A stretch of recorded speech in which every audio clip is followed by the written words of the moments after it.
Nanotechnology and Dermatology by Mackenzie Johnson and Amanda King. So my aspect of nanotechnology and dermatology that I chose was melanomas, or skin cancers. At an early stage, skin cancer is treatable by surgical removal, and it has a survival rate of 99%. When it's metastasized, or when it's spread around to different parts of the body, it's more difficult to cure, and it has a 5-year survival rate, it's below 20%. This can be treated with chemotherapy, targeted therapy, immunotherapy, and radiotherapy, and it doesn't have very good results, and they're all after the fact. There's nothing done before to prevent it, which isn't good, but I'm going to talk about that when we talk about nanotechnology. Most people develop drug resistance after 6 months as well, which isn't good at all. And for my aspect of nanotechnology and dermatology, I wanted to look at the aging of skin. So basically, the book definition of aging is the process of becoming older. And what that does is, over time, obviously your body changes, so your collagen starts to break down. But early aging could also be started by a repeated exposure to UV rays, so ultraviolet light. Signs of aging are fine lines and wrinkles, blotchiness in the skin, or age spots. So basically, if you have different patches of skin that might be darker than others, those are called age spots. Over time, your skin tone will start to become a little bit more uneven, so that has to do with the age spots and the pigmentation as well. And your skin will also start to become dull. You will also notice that over time, your pores may start to appear larger. Those are all different signs of aging and the breaking down of your skin cells. So nanotechnology can help treat melanomas, diagnose them, decrease drug resistance, increase therapeutic efficiency, and reduce side effects. Nanoparticles that are being used to deliver chemotherapeutic agents are liposomes, polymersomes, dendrimers, and carbon-based nanoparticles. But before these nanoparticles can be used in the clinical setting, the side effects from using it need to be reduced. But there was a research project done in 2019 at Tel Aviv University that made a nanovaccine, and it proved effective on mice in preventing skin cancer and treating tumors that were already infected. They found that the nanoparticles acted similarly to existing vaccines for viruses, which have long proved effective against diseases. It also prevented growth of melanoma cells after being injected with the cells. So the mice were actually injected with melanoma, and then they injected it with the nanotechnology, and it prevented it from growing, which proved it to be very effective.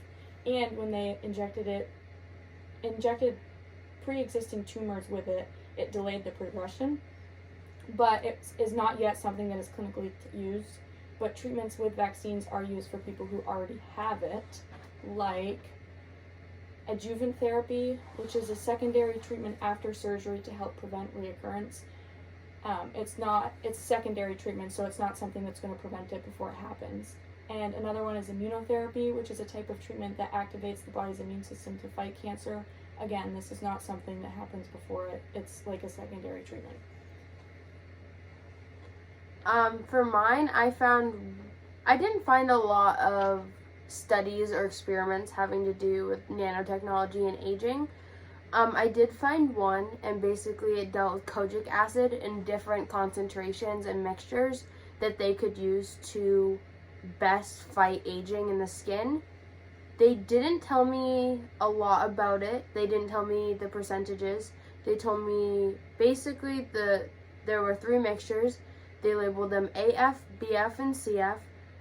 And the F is the constant, which is the kojic acid, and then the others were mixtures of something that they did not name. So for AF, they found that it was too hard and it was difficult to administer, so it wasn't a very good mixture to help fight aging. BF, they found was great for topical use. That was about the only thing they said about it. And CF was good, but it wasn't as good as BF. So they found that the best mixture was BF.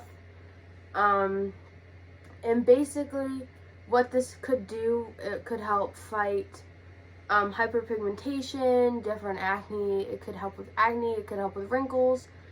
And then the other aspect that I looked at, because I couldn't find a lot of experiments, I looked at nanoneedling, which is basically a 60-minute procedure where they just basically press needles into your skin with different serums or beneficial things like vitamin C. And they press that into your skin to help penetrate the deeper layers and help like restore the broken skin cells or the appearance of your skin. It helps to fight wrinkles, acne, hyperpigmentation, fine lines, stretch marks, and other skin blemishes such as acne scars. It could help acne blemishes or any dark spots or just skin imperfections that you don't like. And that was all I got. There really wasn't a lot of experiments. I do know that this is in use because you can find different parts of nanotechnology in skin creams and stuff that is on the market now. Other than that, they didn't really tell me a lot. So relating this to chemistry, I found that isotopes were kind of like a really cool way to relate this to chemistry. As we know from class, isotopes are different forms of the same element, like carbon-12 or carbon-13. So carbon-13 is literally just a different form of the same element, carbon-12.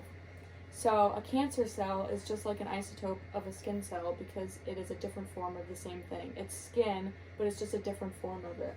Like, this is a skin cell. You can't really see it. But then this is a skin cell, and then this is a cancer cell, and this is the tumor right up here. And it looks the same. There's just a tumor, so it's the same thing. It's skin, but it's just a different form of it, and it develops over time. And for mine, I also related mine to isotopes because a skin cell and an age cell are exactly the same except one is broken down. The other thing you could also relate the skin cell to versus the aging cell is decay or the, it was like half-life, so we talked about it, and I think either AP or organic chemistry or honors chemistry a little bit, where over time everything starts to break down. Like an atom can only last so long, and that's the same with the skin cell. Over time they start to die down. So I think that's also a great area that we could relate our research to.